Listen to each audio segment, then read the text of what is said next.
नमस्कार मित्रांनो, स्वागत आहे तुमचं आताच्या ब्रेकिंग न्यूजमध्ये।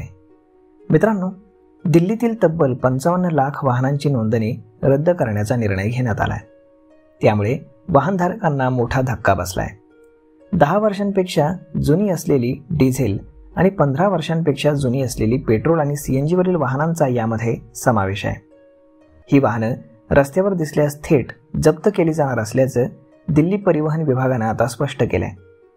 वाहनांची नोंदणी रद्द करण्याचा हा निर्णय केवळ दिल्ली सरकारचा आहे, मात्र महाराष्ट्रासह इतर राज्यांमध्ये देखील याबाबतचा आदेश भविष्यामध्ये निघू शकतो।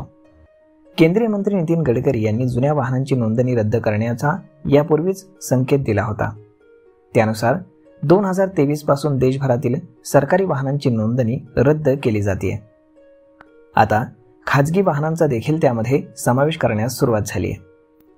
वाढत्या प्रदूषणाला आळा घालण्यासाठी मोदी सरकारने हा निर्णय घेतला असून दिल्ली सरकारने त्याची काटेकोर अंमलबजावणी सुरू केली आहे। नोंदणी रद्द करण्यात आलेल्या वाहनांना कोणत्याही सार्वजनिक ठिकाणी म्हणजेच घराच्या बाहेरील रस्त्यावर देखील उभं करता येणार नाही, असं सरकारने स्पष्ट केले।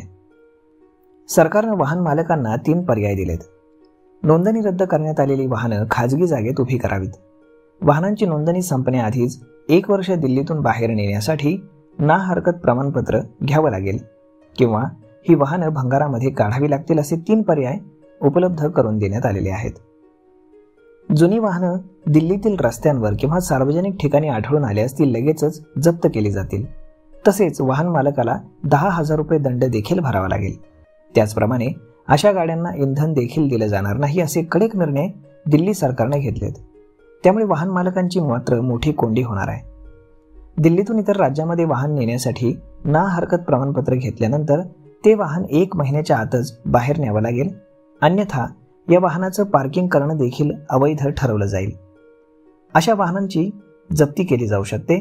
त्यामुळे अशा वाहनांना एकतर भंगारामध्ये काढा किंवा NOC घेऊन दिल्ली बाहेर घेऊन जा, असं स्पष्ट करण्यात आले। तर मग मित्रांनो, अशा पद्धतीनं दिल्लीमध्ये 55 लाख वाहनांची नोंदणी रद्द करण्यात आली आहे।